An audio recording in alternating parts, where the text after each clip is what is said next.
Assalamualaikum warahmatullahi wabarakatuh sa tanan. Naalang ko'y gustong i-explain kabahin atong usa ka inahan nga nagpadala og video diri sa social media nga sa iyang statement og iyang concern daw nga si teacher nagpaamot og electric fan para sa iyang kaugalingon. Kini public school man gini, sure man gini. Ingani ni ayaan inahan man gyud, dili lang nako ipakita ang imong video para pagprotektar sa imuhang privacy, pero daghan man pug kayo kay nagtrending man tong imong nahong, no. So ingani ni ako i-explain nimo una ang imong statement na himong napakaulawan ang teacher nga diin imong giingnan nga nagpaamot og electric fan para sa iyahang kaugalingon. Ingani ni kanang teacher nga imuhang gimin mauna ang advisor, class advisor.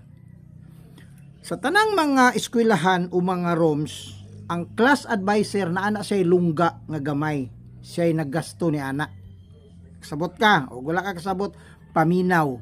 Kanang class advisor nimo na ana siya'y lungga, na ana siya'y tibol, na ana siya'y lingkuranan para butanganan siya yung laptop, butanganan sa mga band paper, butanganan sa tanang mga papel diha nga gikinahanglan sa imuhang anak usana.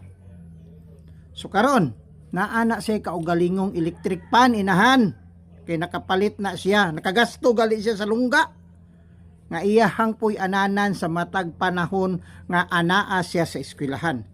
So karon nakita ni teacher or advisor nga ang maong rooms, ang imuhang anak na asa sulod sa room nga matag karon og unya tungod sa kainit sa adlaw, dili siya makakuha sa leksyon sa teacher sa advisor kay tungod sa kainit.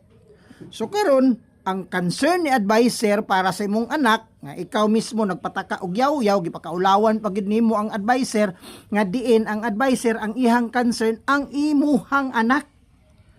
Nakita niya nga tungod sa kainit dili makatarong og paminaw.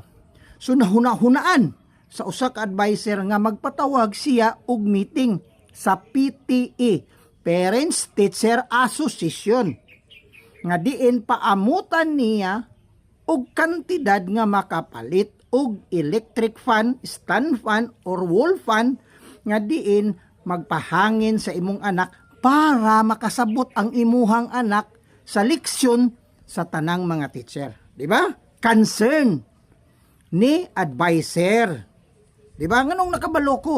Usa ko ka PTE officer sa ROM. Usapog ko kaamahan nga nagpa-eskwela sa akong anak sa public